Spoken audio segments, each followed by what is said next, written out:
Hello, everybody, and welcome to episode 2 of Sharp Cuts. Garrett, I gotta admit, this is one more further than I thought we'd get, but after last week, we got it done, and it was a great episode, and we're back this week, and we'll see. Did we peak too early? Can we top it again? I don't know. I think we got the guests to do it, but I'm really excited. And just to give our listeners a little bit of an inside edge here, this is not the podcast. So the podcast was created to grow volleyball, showcase some awesome people, make it an interview. This is going to be a discussion where I think there's going to be some hot takes, there's going to be some sharp cuts, and friends become enemies, enemies become friends, and we're all going to share some laughs tonight. So I'll throw it over to my guy from Garrett May, Yes Guy Gaming, my partner in crime in the show, and you can introduce our awesome guest for tonight. Thanks, Josh, for that intro, and thank everybody for joining here on Sharp Cuts. I am the aforementioned Garrett May from the world-famous Yes Guy Gaming, along with Josh Nickel from the also world-famous Passin Dimes. We've joined forces to make this Sharp Cuts, so thank you for joining. Hopefully we'll have some fun, get into it with some fun conversations, but I got to thank two other guys for joining us, our guests for this episode. And first up, this guy, very special guest to me and to others. Multiple championships at all levels of beach volleyball, indoor volleyball as a player, as a coach. Multiple tournaments hosted, promoted for the FIVB here in Canada, and father of multiple four beautiful young men, including me. That's right, it's my father, John May. Welcome to the show. Hey, I appreciate you having me on. Guys, when you said it was all about fun, I said, yeah, I can't pass it up. Oh, thanks, Dad. That's great to know, great to hear. So, I mean, what should the people know about you? What's up? What's going on in your life? What should the people know? I guess the first thing would be everybody should know my favorite song of all time, my anthem, if you will, "Man in the Mirror," Michael Jackson. If you want to make the world a better place, take a look at yourself and make the changes.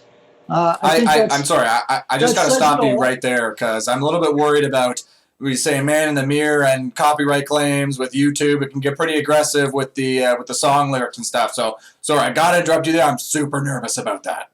And we've also got to transition and introduce our other guest who's waiting in the wings. This guy, a great guy.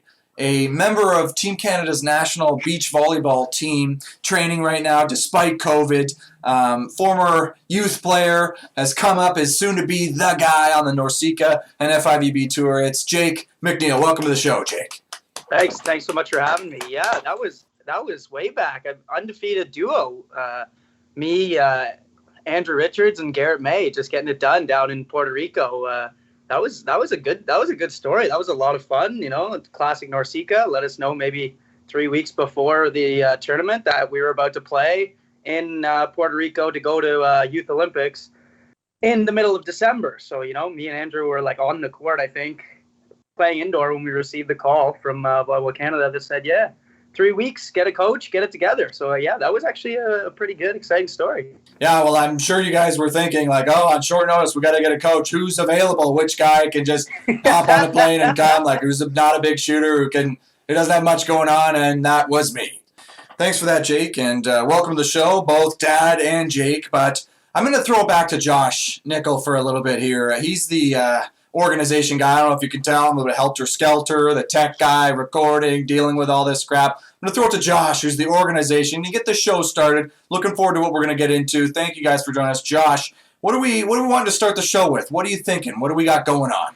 Well, I had a few things in my notes, but I think you just touched on it that you've coached Jake. John has coached you. I've coached with Jake and Garrett. I've stolen a million ideas from John. So I just want to talk about like the ignition point for a lot of people, because I think I would like to start with John and see where he fell in love with beach volleyball. But I think we got some fun facts here that I think everybody here is a Marquise fan. We could talk about Marquise for hours, but I don't know, Garrett, if you knew this. I'm putting him on the spot. You were one of Jake's idols growing up on the beach tour. He used to watch you a lot. So I think there's some weird connections here. So I think we need to just talk about like the ignition in our sport, who you're a fan of, who you like to model your game after. Like, I think there's a lot of connection just in this room. And like I said, we're going to spotlight the child and he's there and a bunch of people. But I think there's just a lot of passion in this room. We've all stolen ideas from each other. So I think it's time to share those ideas with the listeners and just let them in on the conversation a little bit.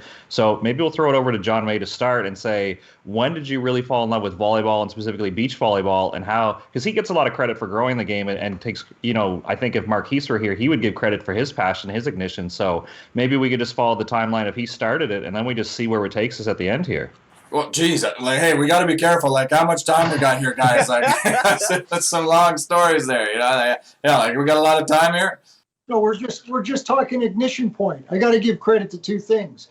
The Balmy Beach Club. If the Balmy Beach Club didn't exist, you know, we wouldn't have been out there on the sand. I fell in love with volleyball way before that. I can remember playing in grade 6. So it goes way back. So like Garrett says, I don't want to go back that far, but I've been in love with the sport of volleyball all my life.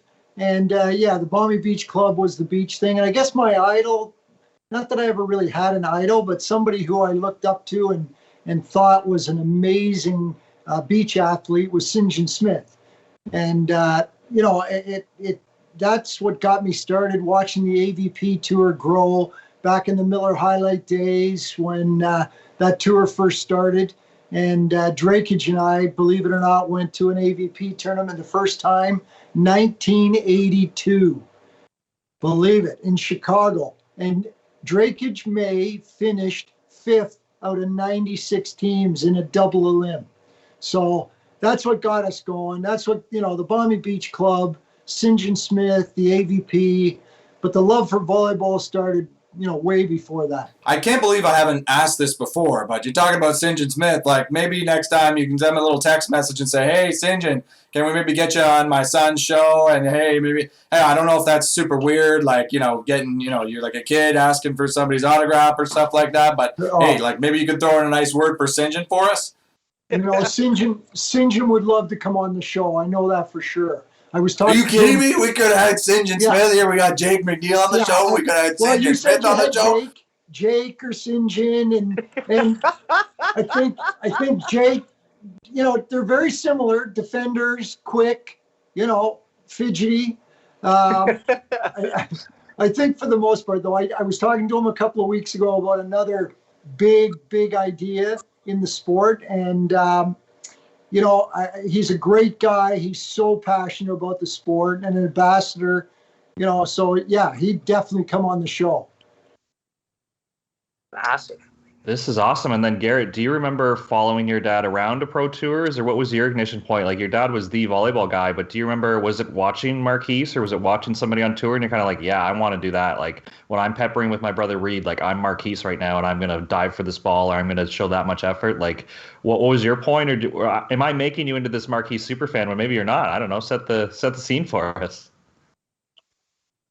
I don't think that's the case, actually. I mean, no offense, Mark. I mean, say, don't take offense, man. But I think, like, when I was a kid, like, we were so close to the whole action here in Canada. And for those who don't know, it used to be a pretty big deal. We used to have a pro tour and used to have a lot of action going on there.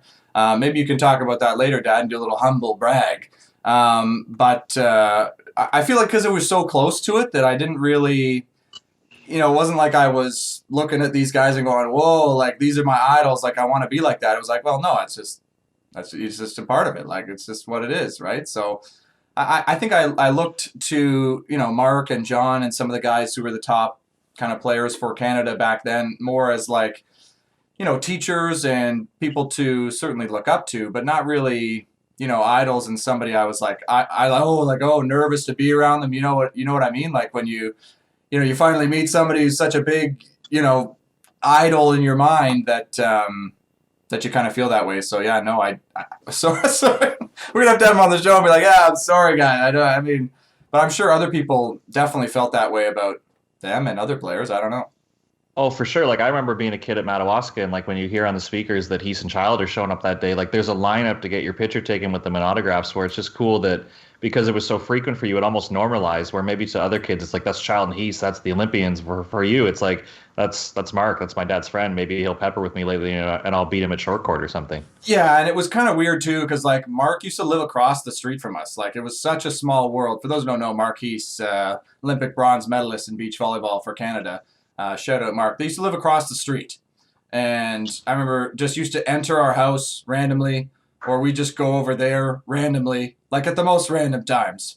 You wake up in the morning, oh hey, you know, the guys are here, or like it's like 10 o'clock at night, like you're going to bed. It's like, oh hey, guys are just chatting in the room. It's like, you know, so you know when you go to the beach and you see them playing, it's like, oh, that's not, you know, that's just somebody somebody you're familiar with. Oh, it's like, so I don't really have that. And I kind of took that on tour too. Like when I went and played kind of pro on tour, looking around at the other guys who I knew were good, I was purposely like, no, man, forget those guys. Those guys suck. Like, like really taking that on when I played because I wanted to avoid that desperately. I don't know if it's like that for you, Jake.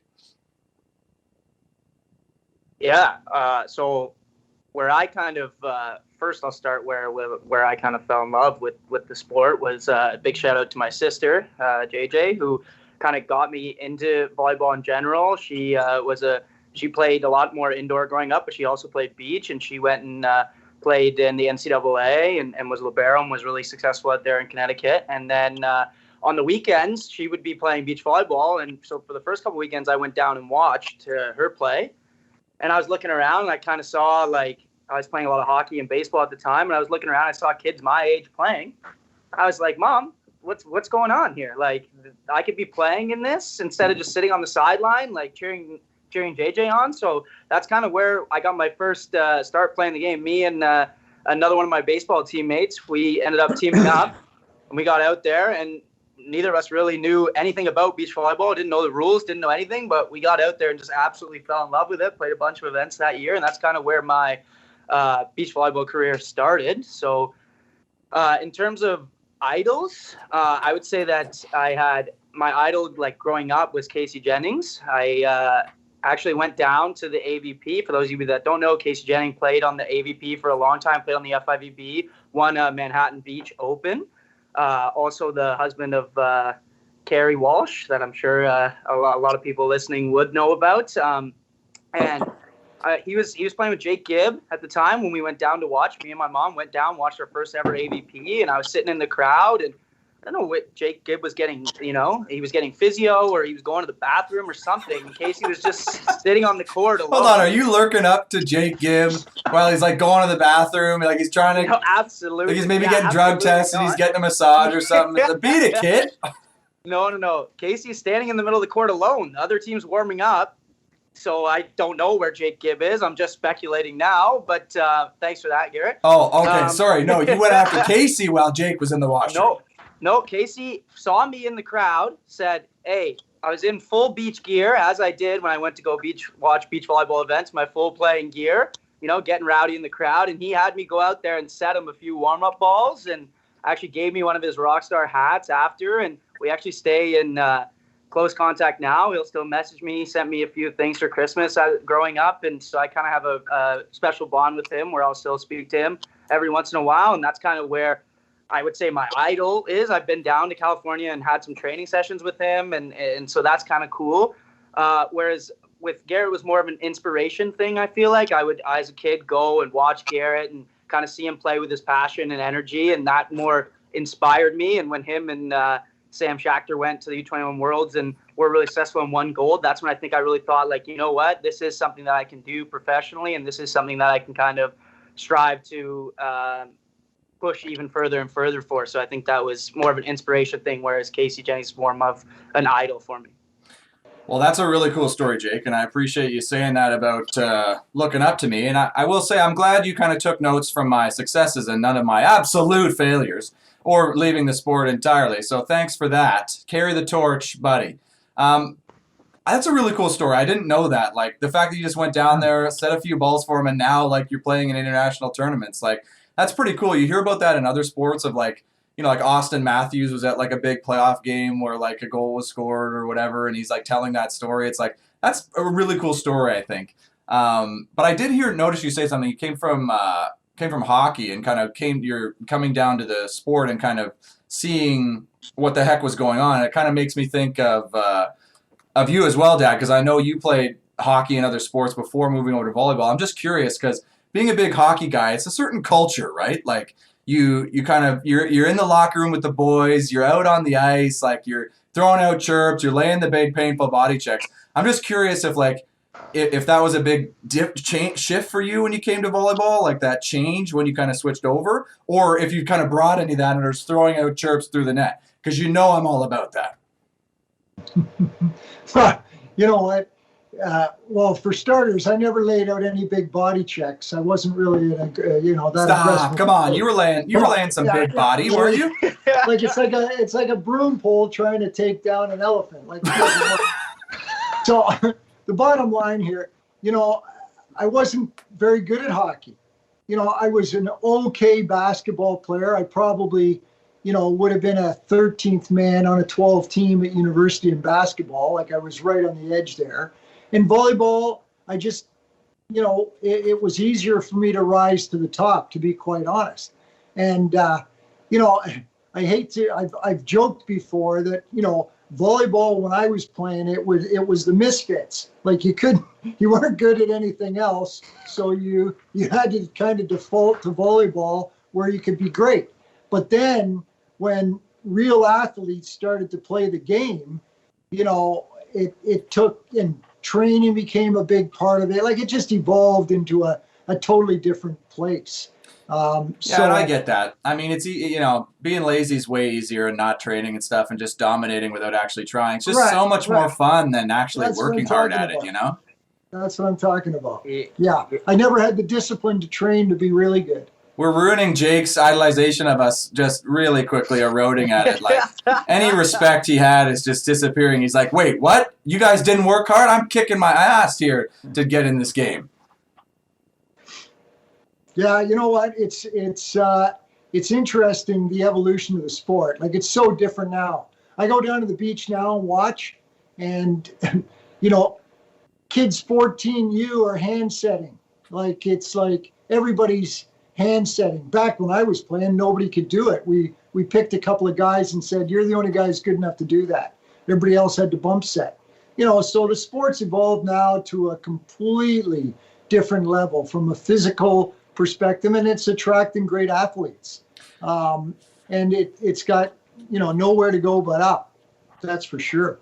Well, the game definitely has changed, and I've kind of noticed that indoor and beach, like, over the years for sure, now that I've played and kind of coached. And I'm kind of curious because I'm a bit out of the scene. Dad, I know you coached the York University women's volleyball team most recently. That was just a few years ago. And Jake, you're obviously still playing on Team Canada. I'm kind of curious, what's the scene like with some of these, like, highly competitive athletes in practice, in matches? Like, what's the chatter on the court like? Because I know when I played, I just totally ignored that stuff. Well, and Josh, you maybe hear it in practice every day or kind of see it at some of these competitions. For some of us who don't get to experience that daily, I'm trying to live vicariously through. Is there any kind of, anybody spitting fire? Is there any action, or is it just boring, like, whatever? Well, yeah. So kind of going back to the hockey a little bit, is like, I grew up in a hockey family. Mom played, dad played. So it was like very aggressive, a lot of chirping, a lot of played a pretty high level, played a lot of AAA. You can throw him down, Jake. You can throw him down. Yeah, not bad. I played against some quite good players. I played against McDavid and Marner and a few guys in the NHL. So I played for quite a while, and I did bring some of that stuff over to beach volleyball and tried to kind of bring the fire and bring the intensity and kind of had the non back down factor. And it's definitely different, obviously, because you can't, there's no contact and things of that nature. But I mean, we played a pretty intense chippy NORCECA final, myself and Simone Fecto-Boutin against Kay Spear and Kame Schalk. That got pretty chippy and quite some stare downs through the net and stuff. So it definitely does get there. It definitely does get fiery. And I think for the training aspect, it really does depend on the kind of phase of training we're in. If we're in like a base building learning phase, it's obviously not as heated. It's not as exciting as maybe you guys would want it to be. It's a lot of, the guys actually kind of talking to each other, working what's the best thing, what do you need, what does the technique look like, and then once it's time to go to battle, that's when you kind of see some more of the fire and the chip go through, and then on kind of more like a simulated game day, right. I guess. So what's the best chirp you've ever laid out? It's bragging time. You ever just let one loose and you just know instantly that's a classic? That's a question for the entire panel here. And I'll start. I don't have one. I've literally never thrown a good chirp, and it haunts me to the core. I don't even have a good one. It's not even mine, but I remember like belly laughing at York when I was on. Whoa, hold on. It's not yours. You're You're going to throw out somebody else's? It's the best chirp I've ever heard in my life. I have to share it so other people use it, but I was belly laughing. It was actually at one of our guys, so I feel bad. The other team's middle looks at him and goes, "Yeah, well, you're pretty fucking tough for a guy whose dick doesn't touch his own underwear." And our middle really pulled up, be like, "What? Yeah, it does." Like, there's no answer to that chirp. And here it is against our guy, and I'm in a full like belly laugh trying to hide it, and I can't. So you're right, Garrett. I can't take credit for it. I'm not that witty, but I thought that was absolutely hilarious. I mean, that would fold me up completely. I'd be like, Yeah, it does. I can't really follow that up. What? I can't follow that up. You got no chirps? 50-year career in the sport of volleyball? You got nothing? I'm self-conscious. Yeah, okay, you couldn't follow up that chirp if it was said to you, but is there another time that you laid an equally devastating burn or no? No, I wasn't really a chirper, although I could. Stop it. I know I could dust it up with the best of them. But when I talk to everybody, we go around, anybody you ever played with, they go, "Hey, I played against your dad. He was quite the mouthpiece." Literally every time. But that only started once it was initiated by somebody else. I was a good counter puncher. You know, when people tried to, get there, it didn't take long for me to fold them up like a cheap suit.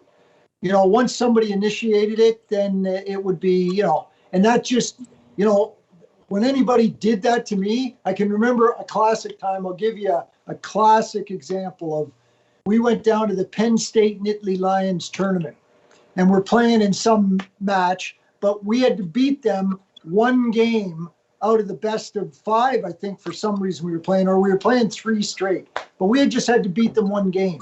And they were chirping so bad, they'd stand right up and then they go, "We got shit over here, we got shit over there." It's like, the guy's pointing right at you and you're about to, receive, sir. It just got the fire going. And I can remember we battled. We ended up winning one game. But after that, I had the worst headache. A vein was going to burst in my head. It was so intense. But, I was a counter puncher. Okay, so what was the counter punch there? We just dominated and beat them a game. That's what it came down to. Okay, and well, that's great for you. But for us, the spectators, it's boring as hell. Yeah, I don't think I said anything. I let my performance do the talking. All right. Well, I know Jake's burning. He's got one ready to go. It's going to be the best chirp of all time. Look, he's ready for it. No, don't hype it up. No, I'm similar to John in that sense, where I don't like to start the chirping, but I'm happy to use it as motivation and kind of let it fire me up. I remember a pretty good story. I played a Van Open with Crush player Lucas Coleman. I remember my partner got injured. I had to call him last minute. I said, "Hey, you want to fly to Vancouver?" He says, "I haven't played beach volleyball in a year and a half." I said, "Well, you're the best option I got right now. Like, come on down. Let's do this." And him and I go in there, absolutely blow our first game of a 32 team double elimination. So anybody that's played in one of those knows what that's like. So we're absolutely, they're serving Lucas every ball. He's running to the net. He's playing like a monster. We battle all the way back to the semifinals where we're playing Matty Z and Maverick, 2 hometown guys. And we are getting absolutely obliterated. Lucas looks like he's seen a ghost. He looks like he's absolutely done. We're down something 15-5, 15-6 at the Tech, and the whole crowd's just giving it to us. And Lucas and I are both very fiery. We like to mix it up. We like to battle out there. So Lucas and I both kind of look at each other. We both look at, just take 5 seconds, just both of us just stare into the crowd. Don't move, don't do anything. Ended up coming back, winning that set. Lose the second set. We're in the third set. It's an absolute battle. I remember Matty Z hammers one right off the sideline. Referee calls it out. We're going nuts. The crowd's absolutely losing their minds. They call a timeout. They go to the bench, and Matty Z and Mav both looked at the crowd and said, "Shut the F up. You guys are just firing them up." And we ended up coming out and actually beating them, and it was still one of my favorite matches that I've ever been a part of, to beat two guys of that caliber in that game with just a buddy Lucas. It was a really awesome time. Well, that was a crush experience. Yeah, there you go. Well, yeah, like that's an amazing story, and I'm just Wow. so disappointed I have nothing even similar. Like, it's like any win was just so matter of fact, and any loss was just so like, bleh. Like that was my kind of one regret from playing is like mixing it up. Like that's memorable stuff right there. Like I don't know, I feel like we need that more, like some more of that, right? And it kind of starts like, how did that start?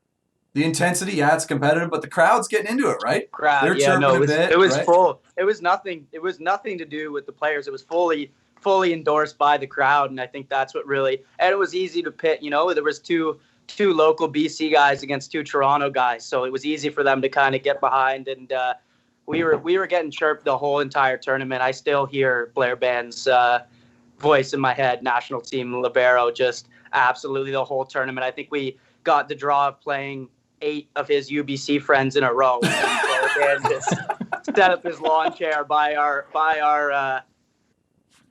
court and was just letting us have it the whole entire tournament until the finals, where we played another Toronto team, and then he started cheering for us, and that's the only game we lost. So thanks a lot, Blair.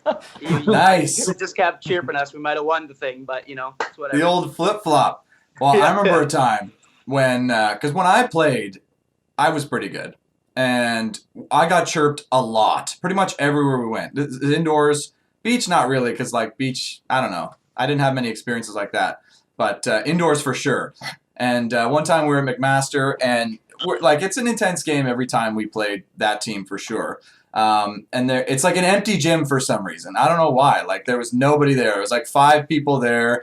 There's like 2 people in the stands over there, 2 people in the stands over there. And this one group of guys just yelling out. I don't even know what they were saying because I was like, again, didn't really partake in that. But then I hear all of a sudden, "Hey, Red Hat, shut up!"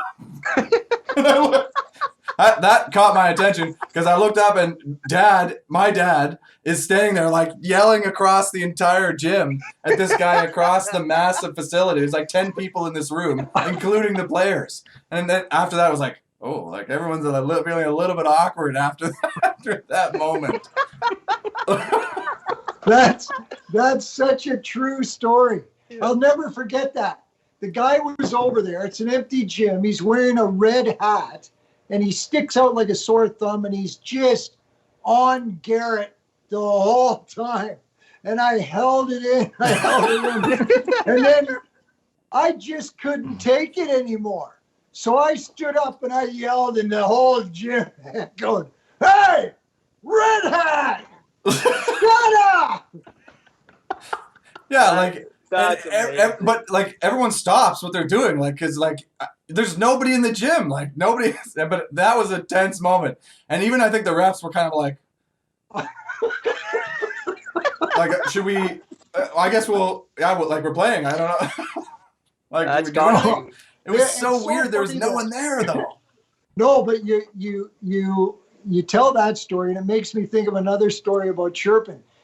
You're in the finals in your own gym, Garrett, at Western, and it's packed. It's packed, and at least 50% of the crowd have been shipped in from Mac again. All right, and it felt like the whole crowd was shouting, "Garrett's back to serve. Overrated. Dun, dun, dun, dun, dun. Overrated." And Yeah. it was echoing in the gym, and I felt you got your kid out there and the chirping, and the chirps from the fans to the players were just harsh. Oh yeah. Harsh. I remember not the poor guy. I think he looks great bald. Poulin.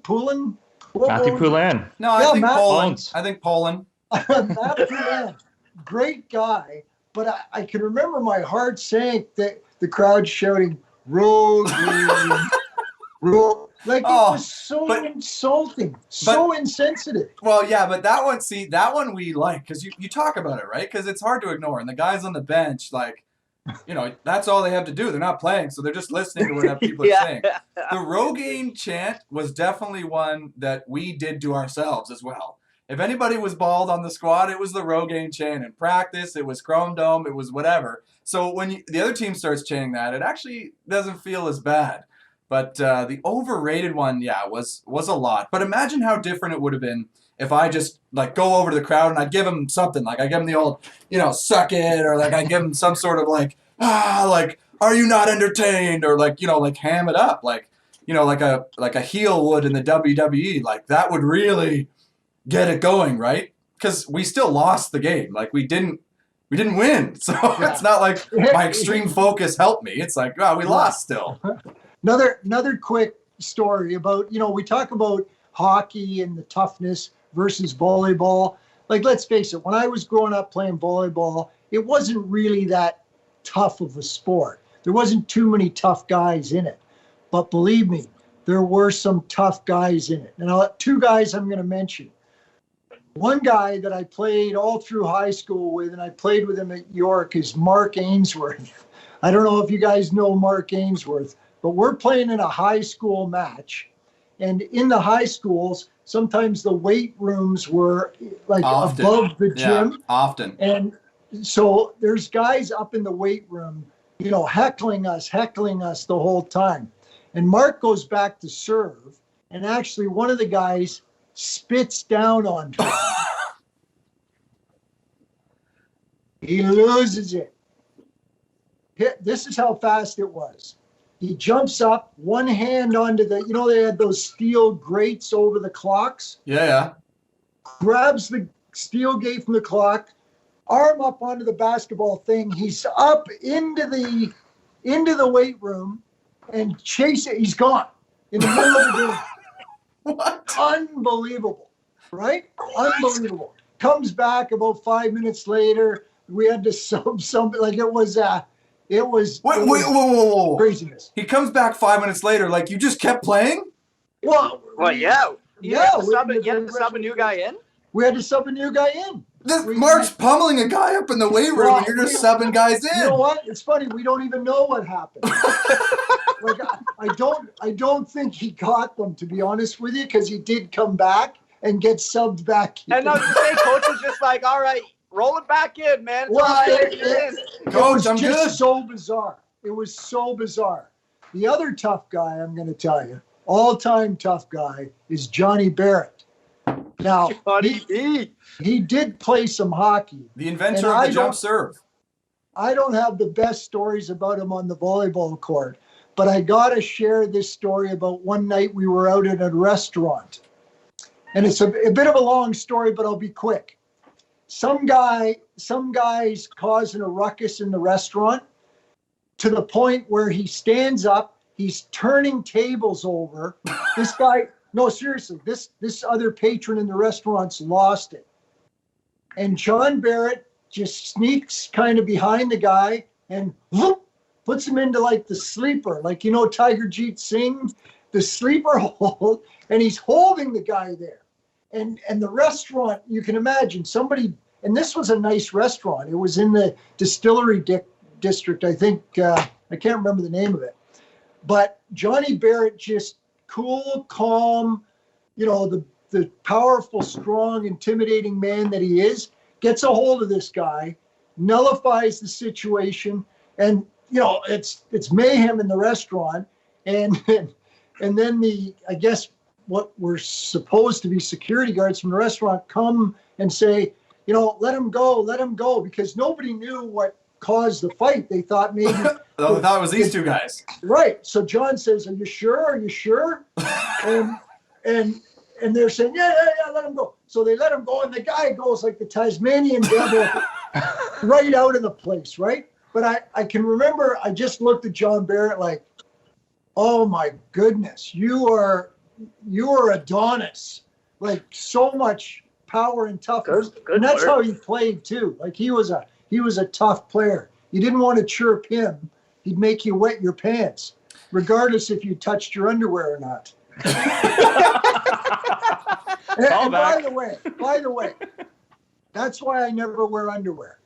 Okay, that's TMI, I think, for everybody, including your son here. I think if you can keep that to just a minimum, I think the show would be better for it. Appreciate the stories. I can't believe Josh brought that up. I think there's a hilarious video of John Barrett at the Olympics giving the ref a finger and getting a yellow card. I know that much. I'm not sure that's actually what happened, but I think unfortunately that was caught on camera, and not so what. It wasn't good behavior, but it certainly didn't exemplify the kind of gladiator type competitor John Barrett was. Unbelievable. Well, invented the jump serve, or popularized it at least. Yeah, great stories, guys. Anyway, there is some tough guys in volleyball. Well, Yeah. we hinted at a couple times. I would like to pull on this a little bit. Like Jake mentioned, like in our practice environment, we're kind of base building, we're developing, so it's pretty like nice guys. Like if Jake sees another teammate being like, "Hey, like try this, I'm really good at this." But to throw back to our podcast, Garrett, when you came on the show, you mentioned you liked training with Grant because Grant would bring a certain amount of intensity and toughness to practice. So I'm just curious, while we're on the topic and why we have like this class of guys on the call, what is the role of intensity in practice? Like when is the time and place for you to be the alpha, this gladiator style? Like when is it okay in your training environment to flip that switch and kind of be that guy in your own environment, right? I mean, for me, every time. I'm not sure. Yeah, I don't know. Like, is that a popular opinion? I'm not sure, but like that's kind of why I respect guys like that so much who kind of bring that level in practice, because like it just makes things way more interesting. Like if there's no intensity in practice, then you're coming in there every day. And I mean, for anyone out there who's a club player listening or whatever, you come to practice every time. And if it's just the same stuff, it's kind of boring. There's nothing new every time. Like you can get stagnant, you get bored, then you get people frustrated with each other, but not saying anything. But when you bring that intensity, that attitude, A, it's interesting, but B, you get better. Like straight up, you just get better. When it's like, when you're clashing with two people who want something and only one can get it, well, you improve. And I don't think I always did that on the beach, but indoors, like I was at university, I was frankly probably too ruthless sometimes to some of my teammates, like just getting on their case. Because like, for example, when I played, I want to practice against a good block. Like I need somebody to block me. Otherwise, like I'm just pounding and you're not getting any better. So we had a few guys who were like, first, second year middles. And if they weren't closing the block on me, I was letting them have it and just like, you absolutely suck. Are you going to leave me alone? Like, what the F are you doing? Seriously? Figure your shit out, buddy. Like, or get off. Jim, are you going to let this guy play against me? Like, it was probably really rude and mean to say that to guys. But at the same time, like, some of the guys who I was yelling at 3 years later ended up leading the league in blocks. So that was, I don't know. It wasn't because of me, but certainly I think helped. Yeah, like Jake, I think our environment, I love our environment. Like I'm a part of it. I contribute to it. But I think every once in a while, I wouldn't mind whether it's me stirring it up or you or maybe Big Russ speaks up. Like I think that's maybe if something was missing today as of, February 24th, I think that's what we're missing maybe. Yeah, I think there's, I think to Garrett's point, I think when it's competition time, for sure, you want to be absolutely out there grinding. And I think the fire and intensity is really important, like Garrett's kind of saying. I think not having any events or anything coming up has maybe had a impact on that a little bit. But I think that, I totally agree. I think it's really important whenever you want that. Like you want their best, right? You want the other team at their best. You want to be at your best. And that's, I think, like Garrett said, that's the only way anybody's going to get any better, right? So I think that's something for sure that we can implement, especially anytime we're competing head to head, right? So I totally agree with that. I'm on that board as well. I think that if you're giving your best and you're competing fully to win every day of practice, everybody's going to get better. So yeah. Now, John, what's the role of coach in this? Like if you're coaching a team, because it can get uncomfortable, it can get intense, like people can really get into it. Like how do you find the balance of like pushing it to like a 9, but not letting it become an 11 where like feelings are hurt and people don't want to train together and they don't want to be around each other, right? Like with you, like Grant's a crush guy, Garrett's a crush guy. Like I'm sure there's some tough times in that training environment. How do you find the balance between like, I want you to be a gladiator, but I don't want you to be a jerk about it? Yeah. You know what? I think it's so key that the coach sets the tone for the environment in which you're training in. As the coach, you got to be responsible for managing that intensity. Obviously, there's lots of time to be training in a non-consequence-based environment where you're getting your reps in and you're focused. But I'm a strong believer that if you're going to be a great competitor and be able to, you got to train at the optimum level for competition, whatever that brings your athletes to the right spot. You can't have them overhyped, or over intense. You got to manage that intensity and help them discover their optimum level of intensity and train at it, train it, work it.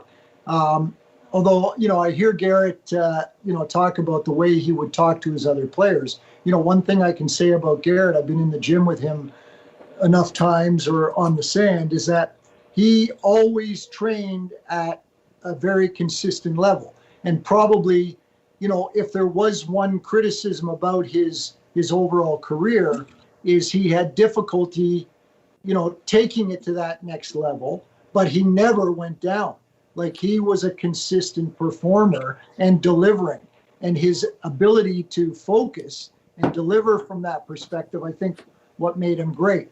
Whereas you'll find some athletes when they can't stay in their optimum zone and they can't manage that switch of intensity, that's when they're at risk, right? So I think the coach is totally responsible to be conscious of that, aware of that, and stimulate the environment, both by, toning it down and by ramping it up.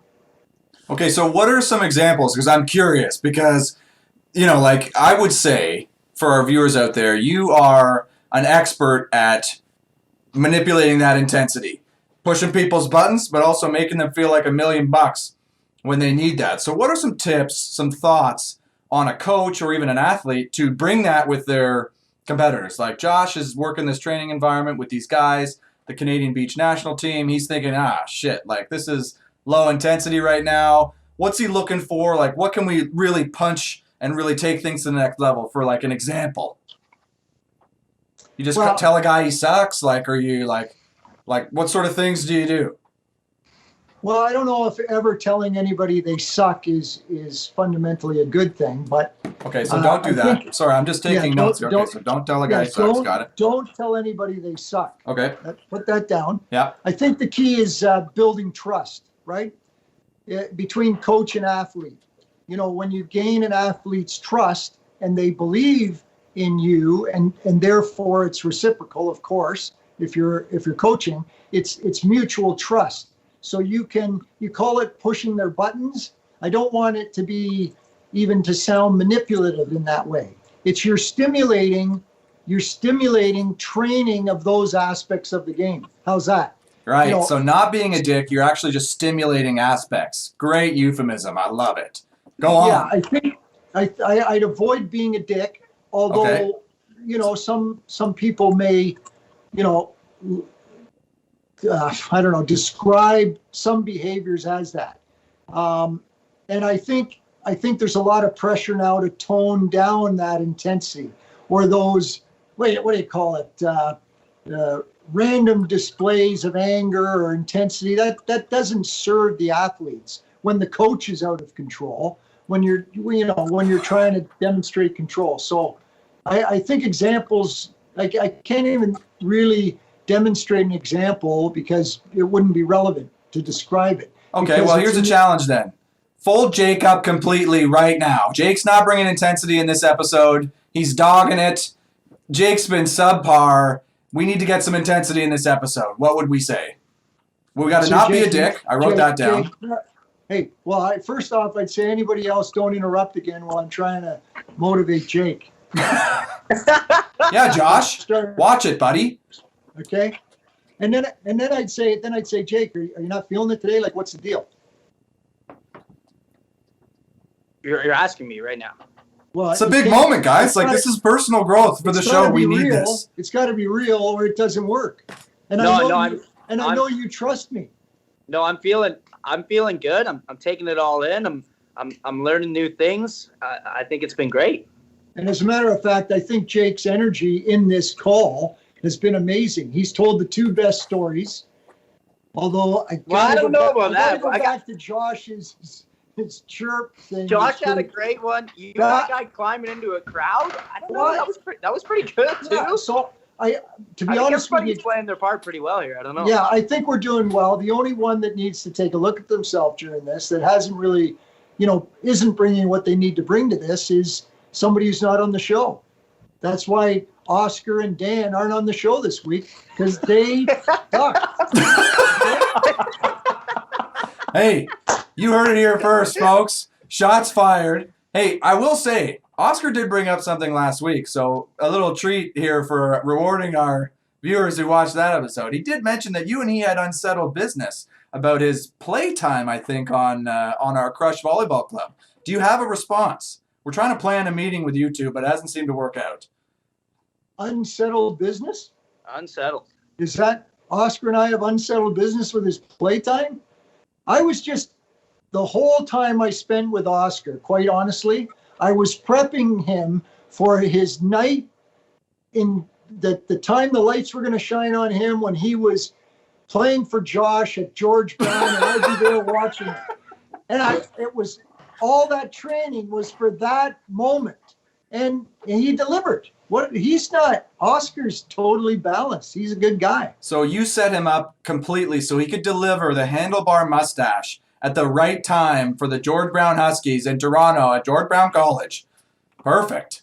Yeah, like I foreshadowed that. I saw that coming. And then Josh delivered it and Oscar left-handed it. Magic. Yeah, absolutely. Absolutely. Well, I mean, there you have it, folks. Yeah. I mean, I will say, I don't know if anybody noticed this, but I called out Jake for not having a great episode, which I'm not saying he wasn't. I think he actually was. But then, Dad, you come in and you undermine that and actually make it seem like he's doing a really great job. So now he's probably going to be way better. Well, that's part of the game. Yeah, like if you're that subtle though, some people might miss it. We got to pay attention here on Sharp Cuts. Okay? I'm gonna inform the viewers of something, or the listeners, viewers, whichever they are. Are we sure? Yeah. Well, yeah, because before you asked me what I'd like to talk about, and one of the subjects I put forward was, what's the difference between selling and coaching? I raised that as a question, and quite truthfully, you said it perfectly. As a coach, you're selling to the athlete that they're better than what they believe they are. And when they start buying that, it starts paying dividends. So you're saying as long as the coach is trying to sell how good they are to the player, then it's the same. What if the coach is totally ignorant to that? It must be totally different then. You mean selling how good who is? Well, like if the coach is totally ignorant to that, not even thinking about selling to the player how good they are. Probably not doing a great job. Then they've missed the boat. Well, what about if to take the pessimist view here, here's this coach telling me how great awesome I am. I keep losing in the pre-quarters. Like, I can't be that great. Like, if the proof's not in the pudding, like, here's this guy telling me how awesome I am. Are you coming from life experience there, Josh? Like, is there something you'd like to share? Or no, I'm just saying, like, I get the trust thing, I get the credibility thing, but I think if a club coach is listening right now saying, like, we're going to be the best team in the province, we're going to win provincials, if you're in tier 14 Trillium, I don't think that speech works, right? So where's the balance of, I believe in you, we can do more, we can achieve all this stuff, but sometimes not everybody's going to win a gold medal, not everybody's going to be the best. Hey, I'm not talking about blowing smoke, Josh. I'm not talking about blowing smoke up people's behinds. I'm talking about trust. And what does trust deal with? Truth. You know, you're helping athletes discover what they're capable of. And if they're not delivering it, it's the coach's responsibility. I really believe that. Because if they haven't stimulated the inspiration in the athlete to get to a place where they know they can do what they can do, then, you know, you're falling down short. And too many people, in my opinion, are afraid to stand up and say that and take responsibility for it. Like, let's face it, I've coached lots of teams where I don't think I've had the ultimate success. At York Women, as an example, you know, I think I got them to a place, and we got to a place, but I didn't have enough time to build the truth in it, right? So anyways, it's not about blowing smoke. It's not about, you know, just patting somebody on the back without truth. You have to speak truth. You have to speak truth. And the truth is that everyone's capable of more than what they themselves in most cases believe. Like so. I mean, we have an opening for head coach of Passin Dimes Sharp Cuts because I feel like Josh and I really need that to help the show succeed, but also we can now use the coach as a bit of a scapegoat when the show doesn't succeed or struggle. So are you available? I mean, I'm not sure what your rate is. Do I get a family discount? Can we, because we're in need. No, wait a minute. I want to be a permanent guest. I like this. It gives me a chance. It's a release. I thought we were getting our own thing going here. That's John, true. J&J. You're jumping ship on me. No, J&J. Garrett, we didn't get the waivers ready. The last week's guest we blew it. Their own show too. We absolutely blew it. Show. Come on, Johnny. The J&J show. Listen, so we got Sharp Cuts. We got to compete with Deep Lines that Oscar and Dan are making, and now we got the J&J show to compete with. Josh, we totally blew it with the waivers. What's theirs called? Yeah, what's Dan's called? Deep Line. Deep Line. Deep Lines? Yeah, it's a straight rip-off of Sharp Cuts. Off the net. What are you doing? You're going Deep Line. Deep Line. Oh, Deep Line. Actually, I like the name.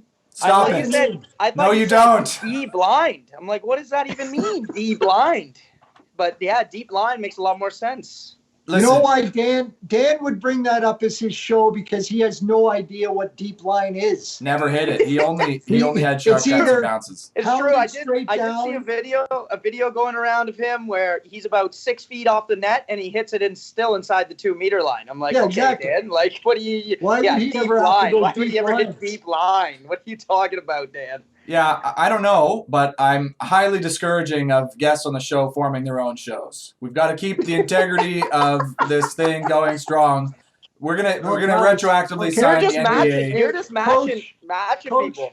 Coach's timeout here. No. You can franchise this, Josh and Garrett. You can franchise this. So we've got J&J, we've got Deep Lines. Next week we're gonna have Setting Butter. Like we have all these shows just breaking off from us. Absolutely, and they're all gonna be hosted on Yes Guy Gaming and Passin Dimes. Are you kidding me, Josh? We're gonna be raking it in. The Yes Guy network is taking off right now. Pretty soon, you guys are going to be feed up with some mimosas. You don't even need to do anything. You just Could you imagine if the show ran itself, Josh? We just don't even need to sign in. There's no tech issues. They just deal with it themselves. I would love to see you guys dealing with recording this episode. I would love to see what that comes out like, because I'm struggling as it is. Yeah, no, I'm not going to speak to that at all. I don't know anything about that. You need a tech guy. You need. But seriously, we need a head coach for Passin Dimes Sharp Cuts, and we're looking. We already have a headmaster of discipline. Yeah. And that's Oscar Kahu, and he made us run a few sets of end lines just in our own homes here, COVID restrictions and all. But so yeah, we're looking for a head coach. No, okay. Think about it. I mean, take your time. Yep, take your time. Well, yeah, I'm in. I told you that. Oh, yeah. Okay, great. Okay, any tips for us now that you've had a full show under your belt? We talked about chirping. We talked about intensity in the sport. How about next subject? Well, no, the next subject is the next show. We're running out of time here, guys. Oh, are we? Okay. Well, so I put something else forward, and it was something that I've often thought about. If I took the top 8 NBA players, men NBA players, okay, the males that are in the NBA, okay. Keep saying males. Is it possible? How soon do you think I could have them win the university championship? Don't shake your head. How soon? I'm shaking my head because you asked, "What's the next topic?" And I said, "Well, we're running out of time. We got to end the show." Well, and then you go right into the next topic. No, bring up another topic. Cut the show. No, that's a good topic. I think. I'm curious. What do you guys think? Okay, so you're saying you have to take the 8 best fan votes. You get to go in and choose who you want like that, because that does matter. I think. Like, well, yeah, because not necessarily. you are forming your best team, because I don't think it's always necessarily going to be just the best NBA players, right? You might want some guys that are a bit more athletic, played other sports growing up. You might want to do some research, right? Like, what's the stipulations here? You have to take just the 8 best all-stars? Like, what's the rules? No, you get to pick the top 8 guys that you would think would be the best. I think you would win. And how long would it take you? I think it would take you 2 weeks. I think that's my opinion of the NBA players, and that's also representative of my opinion of just the general university championship here in Canada. NCAA, you'd be really tough, I think. You think 2 weeks they're beating Trinity? 2 weeks. Well, I think there's guys in the NBA who are amazing volleyball players who just decided to play basketball because they make way more money. You know, I have seen Curry and possibility. Embiid peppering before. I have seen that. Yeah, and there's guys who like we see NBA guys like Luke Walton go down and play in the 4s on the AVP beach and just be good. Like, these guys are just athletes. They're just dominant, right? And like, you put a bunch of 6'11" guys, line it up against the average height 6'3" guys we got here in Canada, and it's like, I don't know how, like, just look at it. That's where I think it does matter, you know, like which guys you're grabbing. If you can go do your research, grab guys that have played, or that's going to be a lot faster than, you know, just eight guys that have never touched a volleyball before. I think that makes a big difference for sure. What do you think? You think one day, Dad? I think not a hope in heck. You think never? I think a year, maybe. There's no way you're going to beat them. I think you're crazy for 2 reasons. One, you brought up the topic, and then immediately said it's not possible.